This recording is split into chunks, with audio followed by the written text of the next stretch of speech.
Assalamualaikum warahmatullahi wabarakatuh. Bismillah walhamdulillah wassalatu wassalamu ala rasulillah wa ala alihi wa sahbihi wa mawala. Yang saya hormati Menteri Agama Republik Indonesia beserta jajaran, para duta besar negara-negara sahabat, Wali Kota Surakarta, Rektor UIN Raden Mas Said, para Rektor UIN, IAIN, Ketua STAIN, se-Indonesia, hadirin dan para undangan yang berbahagia. Pertama-tama marilah kita panjatkan puji syukur kehadirat Allah Subhanahu wa Ta'ala atas segala limpahan berkat, rahmat dan karunia-Nya kepada kita sekalian, sehingga kita semua dapat hadir dalam rangka pembukaan Annual International Conference on Islamic Studies ICIS ke-20 tahun 2021. Saya memberikan apresiasi dan penghargaan kepada Kementerian Agama atas penyelenggaraan kegiatan ini di tengah wabah pandemi COVID-19 yang masih membayangi kehidupan kita. Tema Islamic in a Changing Global Context, Rethinking Fiqh, Reactualization and Public Policy sangat tepat dan sesuai dengan tantangan yang dihadapi bangsa Indonesia dan dunia. COVID-19 menjadi pandemi global yang menyerang hampir semua negara di dunia. Dampak yang ditimbulkan sangat luas dan multidimensi, sehingga memaksa semua negara menetapkan kebijakan khusus untuk menanggulanginya. Di antara sektor yang terimbas cukup dalam adalah bidang ekonomi.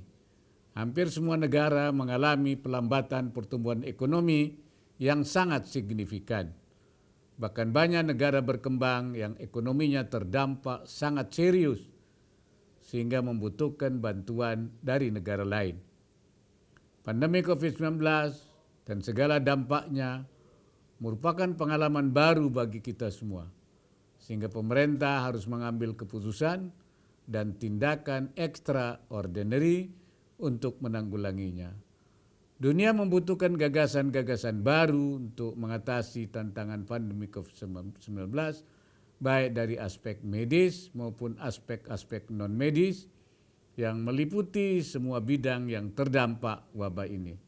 Disinilah peran syariat Islam sangat diharapkan untuk memberikan solusi yang kontekstual agar kebijakan yang terbaik dapat diambil. Syariat Islam diletakkan untuk memastikan terwujudnya tujuan syariah dalam membangun kemaslahatan baik dalam masalah agama maupun masalah dunia secara simultan. Setiap ketentuan hukum syariah dimaksudkan untuk menjaga hal-hal yang primer, ad-daruriyat, seperti menjaga agama, hifdzud din, jiwa, hifdzun nafas, akal, hifdzul akal, dan keturunan, hifdzun nasl, serta harta, hifdzul mal. Maupun yang sifatnya sekunder, al-hajiyat, seperti hal-hal yang menyangkut aspek muamalah, yang apabila diabaikan maka akan terjadi berbagai kesempitan dan kesulitan, ad-dhaiq wal haraj, maupun yang sifatnya melengkapi kesempurnaan, tahsiniyat atau tersier. Syariat ada yang sumbernya nas Al-Quran dan hadis al-mansusah, dan ada yang hasil ijtihadiyah. Bahkan menurut Imamul Haramain, kebanyakan syariah justru berasal dari hasil ijtihad. Fa inna mu'zama syariah sadara minal ijtihad. Karena nas itu terbatas. Fa inna nusus mahdudah. Sedangkan berbagai masalah kehidupan, al-masail, al-waqiyah, al-waqa'i, wan nawazil, baik yang menyangkut masalah ekonomi, sosial, politik, budaya, dan lain-lain, tidak terbatas. Dan baik yang menyangkut masalah yang baru, al-masail al-jadidah, atau merupakan masalah lama yang mengalami perubahan, al-masail al-mustajaddah. Disinilah pentingnya peran fikih untuk merespon berbagai perubahan tersebut, karena fikih merupakan solusi makharij untuk mengurai berbagai problema yang dihadapi setiap saat. Saya yakin fikih Islam dapat memberikan solusi dan sumbangan pemikiran untuk mengatasi pandemi COVID-19 beserta seluruh dampaknya. Saya juga merasa yakin karena fikih Islam dimaksud untuk memberikan kemaslahatan bagi semua orang.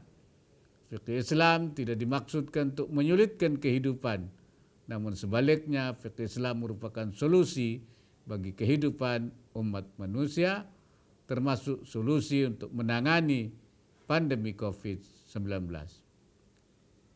Pandemi COVID-19 juga berdampak pada kehidupan keagamaan. Para ulama di hampir semua negara, terutama yang berpenduduk muslim, melakukan telaah ulang, i'adatun nazar terhadap pandangan keagamaannya karena sudah tidak sesuai dan tidak relevan dengan kondisi pandemi yang ada. Mereka melakukan ijtihad untuk menetapkan fatwa baru yang lebih relevan dengan kondisi pandemi. Fatwa baru tersebut menjadi panduan umat Islam di negeri masing-masing. Misalnya tentang bagaimana melaksanakan ibadah di tengah pandemi COVID-19, baik tenaga medis, para penderita, ataupun umat Islam pada umumnya, tentang tata cara pemulasaraan jenazah, tajhizuz janaiz, pasien COVID-19 yang sesuai protokol kesehatan, dan fatwa terkait instrumen ekonomi yang dapat digunakan sebagai mitigasi dampak pandemi COVID-19. Pada dasarnya ajaran Islam diturunkan oleh Allah Subhanahu wa taala tidak untuk menyulitkan pemeluknya dalam menjalankan ibadah. Ada yang bisa di dalam menjalankan ibadah, ada yang bisa dilakukan dengan cara yang normal, azimah, yaitu ketika dilakukan di situasi normal. Namun dalam kondisi tidak normal, pelaksanaan ibadah bisa dilakukan dengan menyesuaikan kondisi yang ada. Kondisi tidak normal tersebut bisa berupa masyakkah atau darurah syar'iyah. Dua-duanya menjadi alasan adanya keringanan atau rukhsah dalam menjalankan ajaran Islam. Sehingga hukum Islam mempunyai fleksibilitas dalam pelaksanaannya. Murunatul fiqhil islami, sesuai kondisi yang ada. Hal ini sesuai dengan firman Allah Subhanahu wa taala, yuridullahu bikumul yusra wa la yuridu bikumul usra wa ma ja'ala 'alaikum fid dini min haraj. Menurut Imam Asy-Syatibi, rukhsah ada yang sifatnya takhyir, merupakan pilihan antara hukum asal azimah dan keringanan atau rukhsah. Ada pula yang disunatkan agar memilih yang rukhsah daripada yang azimah. Ada pula yang sifatnya matlub, diharuskan, seperti memakan bangkai ketika tidak ada pilihan lain untuk mempertahankan hidup. Bahkan Imam Syatibi mengatakan apabila dia tidak mengkonsumsi dan kemudian mati, maka dia masuk neraka. Wa man lam yaf'al wa anna man lam yaf'al dzalik famata dakhala an-nar. Dalam setiap pembahasan fikih baik yang menyangkut ibadah, muamalah, jinayah dan lainnya, selalu memuat pedoman dan memberi tuntunan yang menyangkut kemaslahatan dan terwujudnya maqasidus syariah. Fleksibilitas fikih Islam, murunatul fiqhil islami, inilah yang menjadi ruh fatwa para ulama di setiap masa, termasuk pada masa pandemi COVID-19 ini. Hal ini sejalan dengan tujuan utama diturunkannya syariah atau maqasidus syariah, dan kondisi COVID-19 yang terjadi saat ini menjadikan hifdzun nafs, menjaga keselamatan jiwa menjadi pertimbangan paling utama dalam menetapkan fatwa, karena tidak ada alternatif penggantinya.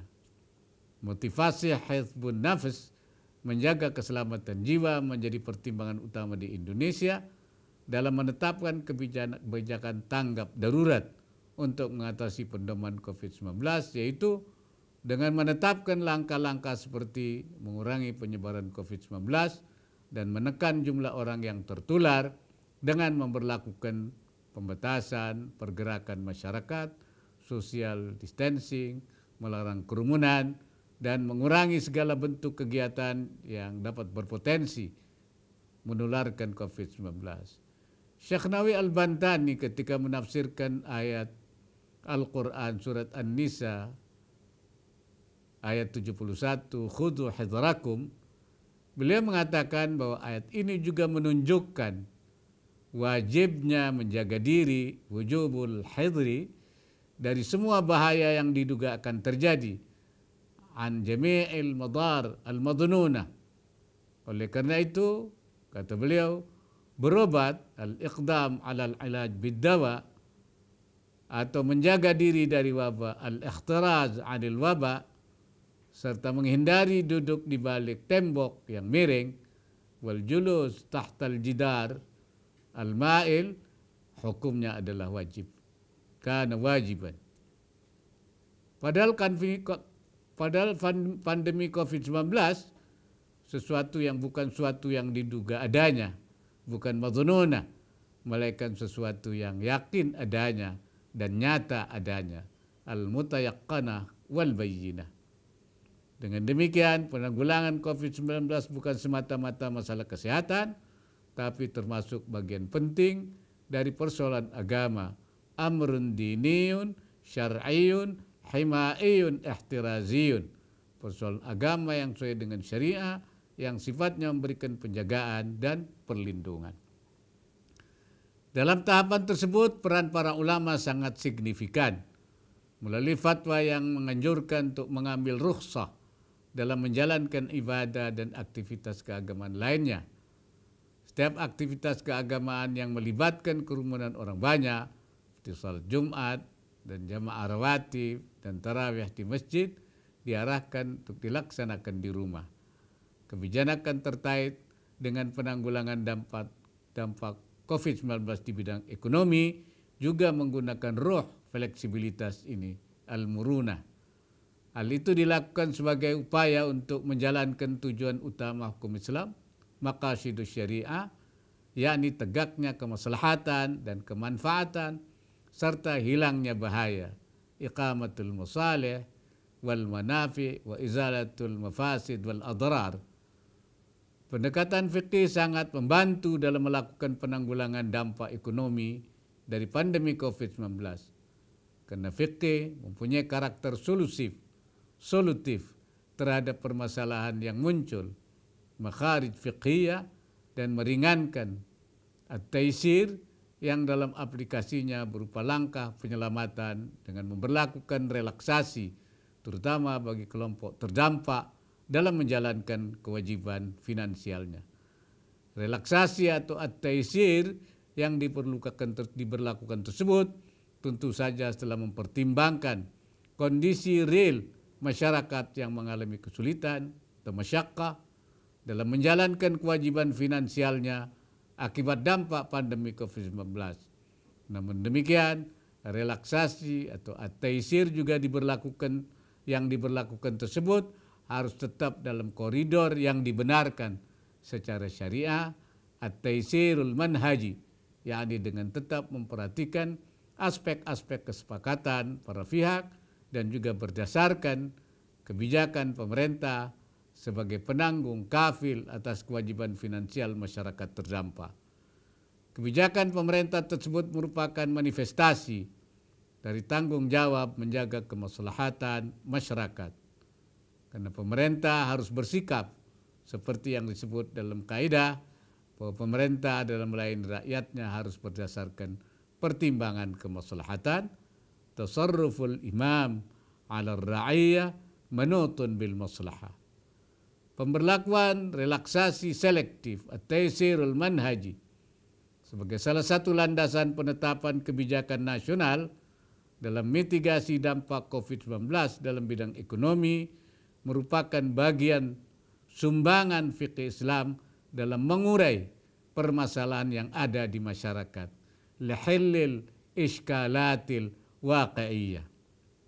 Hadirin yang berbahagia, salah satu peran penting ICIS ini menurut saya tidak saja mampu menguatkan kajian Islam di tanah air, khususnya di perguruan tinggi keagamaan Islam PTKI, tapi juga mempromosikan Indonesia sebagai pusat kajian Islam dunia yang mengusung gagasan Islam Indonesia yang moderat, Islam wasatiyah yang memiliki posisi sentral dan dibutuhkan oleh masyarakat dunia dalam mengatasi konflik dan berbagai permasalahan lainnya.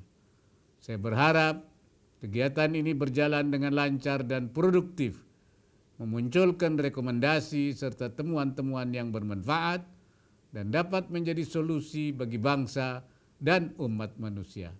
Semoga Allah Subhanahu wa Ta'ala senantiasa memberikan limpahan kesehatan dan kekuatan sehingga kita semua dapat melewati masa pandemi COVID-19 ini dan dapat membangun kembali Indonesia yang lebih baik.